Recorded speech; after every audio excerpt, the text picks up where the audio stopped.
Pakito dan Gilang yang bakal nabrak banget ke arah belakang dengan Cloud, tapi ini dia Lane of Dawn akan menjadi saksi siapakah yang akan memenangkan match kali ini karena best of 3 di game yang ketiga ini sudah terjadi. Oke, dan untuk kedua jungle-nya mereka start dari buff yang berbeda. Otomatis rotasinya nanti bisa saja bertabrakan kalau mereka mau ya. Karena rotasi sekarang udah random banget.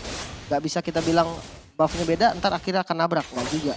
Tapi kalau untuk Little Wanderer ya di awal kayak gini kayaknya sih masih bisa diamanin sama Fredrin dari Jason. Karena dia clear duluan. Tapi kalau lihat experience yang udah jalan bisa aja jadi fight nanti di Little Wanderer. Dan sebenarnya ini udah enak banget sih dari gold lane Brody di atas Cloud lah ya dari match-up-nya. Cloud itu untuk laning ya, mohon maaf nih Cloud nih.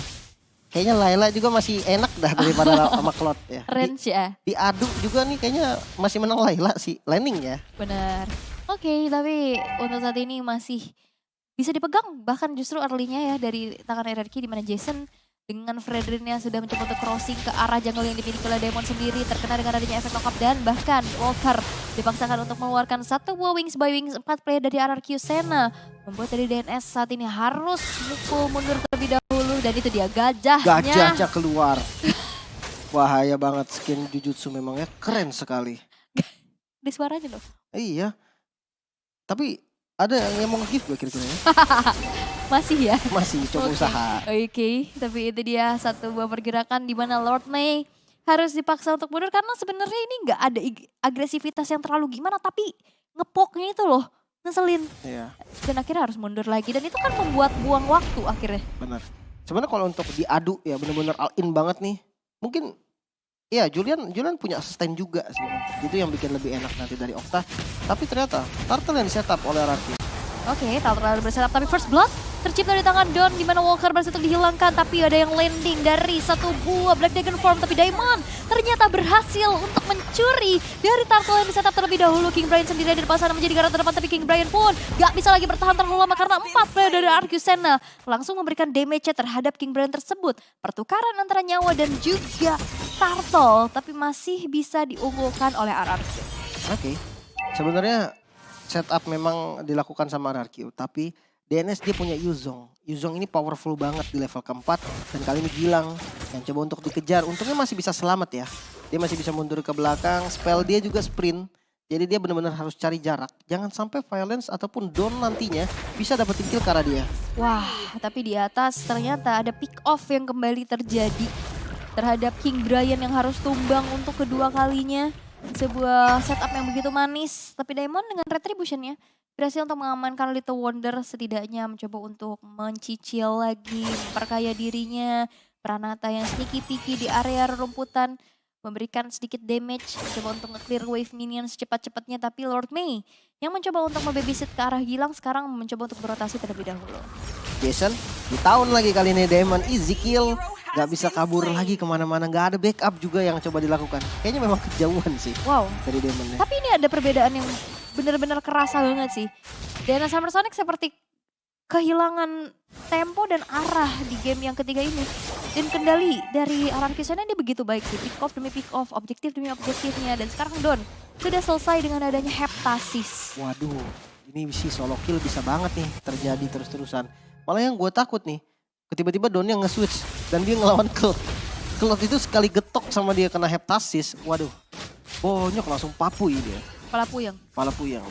Tapi kalau dari Emblem ternyata wow cukup kompleks yang diambil sama Yuzongnya King Brian. Dia ngambil darah, dia ngambil physical penetrasi juga. Tapi dia ada defense juga nih untuk magicalnya, menghindari Okta mungkin ya. Yap. Dan sekarang menuju ke arah Turtle yang kedua. Sekarang berhasil untuk diamankan di tangan RRQ tanpa adanya kontes, tapi itu dia dengan Wave Dragon dan juga follow up damage dari Pranata yang membuat Gilang harus terpick off pertama kalinya. Ingat, dia pakainya sprint. Di sini nggak bisa menghindari Wave Dragon. Setidaknya kalau flicker kan masih ada atau Purify. Jadi ya ketika memang dia ngeliat Violence, dia harus benar-benar bisa mainin timing Battle Mirror Image-nya. Yep. Kalau misalkan gagal, ya udah risikonya dia akan kena tendang gitu kan, Wave Dragon. Ya berdoa aja arahnya salah gitu loh. Kalau arahnya nggak salah ya udah tumbang gitu doang. Tapi pick off dari Gilang sih ini mahal banget sih. Dia dapetin gold laner plus outer turret dan juga sinerginya tuh di Dihabisin semua. Platingin kan semuanya dihabisin dan ini menjadi tabungan yang besar. Dan sekarang di menit kelima goldnya udah bergerak ke angka 4.000 loh. Ini apa yang terjadi dengan teman-teman dari DNS? Sehingga Violence pun sekarang udah mulai masuk dengan nama Violet yang sekarang menjadi satu buah counter initiate yang dilakukan. Lord Mei terkena efek Town, membuat dari Jason sekarang menjadi garda terdepan untuk RRQ Sena. Disambut lagi dengan Art of Thievery dari Gilang mencoba untuk memperkaya stack demi stacknya, mempertahankan dirinya juga. Tapi ya gak bisa berbuat banyak juga untuk Gilang ya. Dia Gak ada jungle-nya juga lihat, gak bisa ngambil stack lagi. Dia harus menangin rotasi sih, mau nggak mau. Manfaatin Lord Mei sama Walker di awal. Karena ya gimana, mau ajak Gilang perang sekarang. Ya dia mau ngapain juga gitu kan, Art of Thievery ya tembak-tembak, ya udah. Dengan modal DHS doang ya apa yang diharapkan gitu loh untuk Lord. Kasih dia space farming, justru itu adalah yang harus dilakukan oleh DNS sendiri. Tapi gimana mau farming kalau misalkan zoningnya dilakukan terus. Wow, Wave Dragon-nya jauh banget. Lord Mei ternyata yang dituju, tapi nampaknya masih belum ada follow up damage yang justru ternyata Violence yang berhasil untuk ditumbangkan. Okta mencoba untuk mengejar tapi ada conceal yang dilakukan. Tapi itu pun tidak akan dikejar karena masih ada yang lebih nikmat, yaitu adanya inner turret di bottom lane. Walaupun di sana Daemon ternyata gagal untuk bisa mendapatkan purple buff-nya.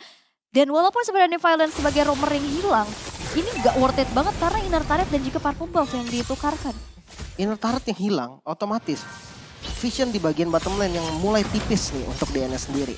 Dan otomatis purple buff bisa diinvasi terus-terusan kembali lagi. Turtle bisa diamankan oleh Jason. Mungkin kita tahu Pakito dari Demon ini memang di buff. Pakitonya memang ditambahin damage-nya. Tapi balik lagi, Pakito ini bukan tank ya. Dia adalah fighter. Jadi dia tetap agak scaling juga. Walaupun scalingnya nggak lama. Mungkin dengan satu itemnya ataupun dengan rotasi early yang bagus baru dia bisa untuk snowballing. Tapi kalau ditabrakin terus-terusan sama Jason kayak gini ya susah juga gitu kan. Wow, ini terlihat terdominasi ya. Wah, di trade dong. Dan bahkan ada satu altar turret di bottom lane yang berhasil untuk dihancurkan di tangan Gilang. Tapi sekarang udah mulai swap lane nih dari Don yang sekarang bergerak menuju ke arah bawah. Inner turret di top lane tidak akan bisa lagi untuk dipertahankan karena di sana udah langsung di setup dengan adanya 4 player dari RRQ Sena sehingga tidak bisa lagi untuk dipertahankan. Ini udah mulai dirontokin satu persatu sih. Iya, objektifnya udah mulai diambil semua. Ini mid yang bakal jadi tujuan selanjutnya ya. Dan enaknya invasi ke arah kiri dan kanan dari sisi jungle-nya DNS. Ini enak banget dan mereka tuh udah nggak ada rumput yang aman buat mereka. Yap. Dengan nggak ada inner turret di bagian atas dan di bagian bawah. Oke, tidak ada rumput yang aman tapi Lord Mei sekarang udah mulai kelihatan juga. Dan harus dipaksa untuk mundur. Jason lagi-lagi mencoba untuk melakukan adanya invasi ke arah purple buff yang dimiliki oleh Daemon di sana. Dan gak mau dikontes karena ya udah lebih baik direlakan begitu saja. Gak mau terlalu memaksakan diri. Tapi ternyata Daemonnya mencoba untuk melakukan adanya trading terhadap satu buah orange buff. Tapi lihat langsung saja di Sandwich Gaming dengan adanya satu buah watch charge yang terkonek membuat Daemon terpunish.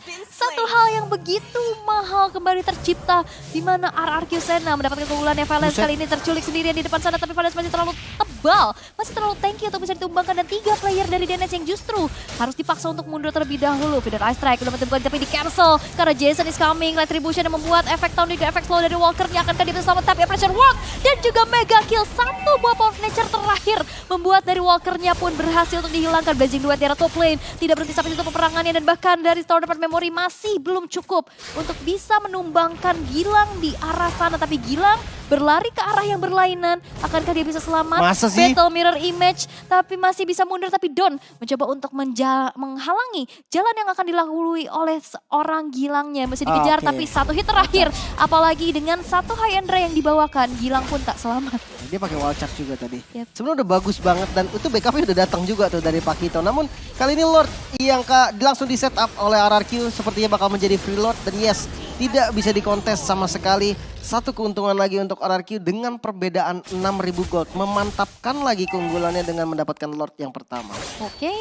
Dan Lord pertama berhasil untuk didapatkan. Dan apakah ini akan menjadi game tercepat di match kali ini? Kayaknya enggak sih. Untuk defense aggro-nya mereka punya partial. Iya, ada partial dan belakangnya juga bisa diambil ya pakai King Brian yang Bener. Black Dragon Form. Tapi untuk saat ini dengan dominasi yang udah mulai terlihat juga dan bahkan ke angka 6.000 net worth sudah mulai terselisihkan ya di antara mereka. Yang pasti dari segi atribut juga udah pasti beda banget. Menuju ke arah tengah yang benar-benar ini menjadi objektif selanjutnya yang dipantau oleh RRQ. Tapi DNS ini benar-benar mencoba untuk mempertahankan sekuat tenaga. Iya, apalagi midnya ya. Karena ini satu-satunya poros yang mereka punya nih dari segi mapnya. Namun Jason yang maju di bagian depan. Jason is coming, tapi nampaknya Jason terlalu depan dan memberikan damage cukup sakit. Tapi Jason masih bisa selamat juga. Black Dagger Form udah mulai dibuka. King Brian mencoba untuk mengacak-ngacak setup yang dilakukan oleh teman dari RRQ. Tapi satu outer turret pun tidak bisa lagi untuk dipertahankan Jason. Yang begitu tankinya hampir bisa ditumbangkan, tapi cukup solid karena damage dari DNS masih belum cukup sih. Ya, bahkan untuk Lord yang ada di bagian top lane, kayaknya dibiarin aja dulu sih. Karena dari turretnya masih punya pasifnya gitu kan, jadi dia agak susah juga untuk ngancurin. Ya, dapetin best turret mungkin udah menjadi bonus sih kalau memang untuk RRQ sekarang. Yang paling penting adalah midnya udah bisa dihancurin. Dan Bahkan visionnya ya? luas banget sekarang. Bahkan 2 loh. 2. Satu outer turret yang tadi dipertahankan sekuat tenaga. Ini udah hancur bahkan sampai tengah-tengahnya. Tapi lihat sekarang Wave Dragon kepada seorang Lord Mei dan juga torn apart memory langsung mengukir memori buruk di benak dari Lord Mei sendiri yang harus tertumbangkan untuk pertama kalinya di game kali ini. Ini top lane-nya mau ditabrak lagi kah? Karena posisinya Don punya wall charge dan punya flicker loh. Dan di top lane ini udah nggak ada pasifnya lagi. Ternyata untuk maju ke arah best turret masih belum mau juga dari RRQ. Dia lebih milih untuk sabar dulu nih. Untuk ngambil semua buff yang dia miliki. Dan hati-hati Pakitonya mulai ketahuan kayaknya. Dan ya ketahuan dari Pakitonya. Pakito di arah bottom lane udah mulai ketahuan posisinya dan bahkan monster kill diamankan oleh Don. 6 kill tanpa tumbang sama sekali dari sosok XP laner. Grok bahkan ya sebagai sesosok tank yang memiliki damage besar pula. Lord Mei sendiri di depan sana mencoba untuk memberikan sedikit crowd control dari Violence untuk gak bisa bergerak terlalu leluasa. Tapi base turret di arah bottom lane yang tercicil ini masih bisa dipertahankan pula di tangan teman-teman dari DNS. 10-1. Tapi Wave Dragon gak bisa sampai itu karena Lord Mei lagi-lagi yang menjadi target operasinya. King Brian akan coba landing di tubuh dari Pranata. Tapi akankah bisa bertahan karena di sana damage yang begitu besar. Tapi bahkan Jasonnya yang memberikan badan sehingga King Brian pun gak bisa bertahan terlalu lama lagi. Dan bahkan 2 player dari DNS Hammer Sonic kali ini berhasil untuk dihilangkan. Wow, perbedaan gold yang semakin mengerikan kali ini. Dengan inisiasi yang sebenarnya lumayan bagus banget dari Violence, dia dapetin Lord Mei tadi. Dengan tidak adanya Havoc CC yang dimiliki oleh DNS, membuat fight-nya akan sedikit berat ke arah RRQ. Dan karena memang tadi Lord Mei keculik, mau gak mau King Brian-nya buka dari transportnya. Dia maju ke depan, dia coba untuk ngincer target dan gak bisa. Walker kali ini ketahuan, wall charge-nya ada dan sakit banget damage-nya. Ya ampun, gak bisa selamat sama sekali. Dia gak punya wings by wings ya? Dia punya flicker tapi pasrah gak sih? Takutnya salah pencet malah nggak ngapa-ngapain juga gak sih? Tetap die ya? Iya. Karena itu wall charge, satu basic attack dan juga power of nature langsung menghilang. Tapi Conceal sekarang sudah mulai keluar. Violence mencoba untuk mencari siapapun, tapi itu dia targetnya kepada seorang Lord Mei. Tapi justru ternyata Violence yang terkena damage yang begitu banyak. Ada barrier yang udah mulai terbuka juga, tapi Lordnya sekarang udah mulai mencoba untuk mencicil lagi dari base yang terbuka dengan amat sangat lebar. King Tapi Brian. cicilan demi cicilan dari Gilang berhasil untuk menghancurkan Lord tersebut. Tapi lihat King Brian sendirian mencoba gajah. untuk menciptakan space, tapi legendary dinamankan oleh Don. Ada gajah loh tadi. Sumpah, dan wall charge kali ini Gilang yang bakal menjadi target. Dan hilang sudah dari Gilangnya. Menyusul mungkin Lord Mei kali ini di bagian mid lane. Demon mendefense kali ini dengan mati-matian. Damage yang diterima cukup sakit. Wither Strike yang sudah keluar juga minion yang mulai masuk kali ini mengincar karena Walker masih bisa mundur di sisi depan. Lord Mei bertahan. Sakit banget damage-nya. Masih ada Winter Trajan dan bisa ditumbangkan untuk Oktanya. Wow, ada gajah tapi nampaknya base kali ini akan menjadi milik RRQ sana. Wow. 2-1. Game yang begitu cepat akhirnya terjadi di match si kelima hari ini. Dan apa yang terjadi di saat 2 game yang begitu panas dan juga benar-benar kompe banget dari kedua tim. Di game yang ketiga, DNS Hammer Sonic seperti nggak berkutik dan tersetir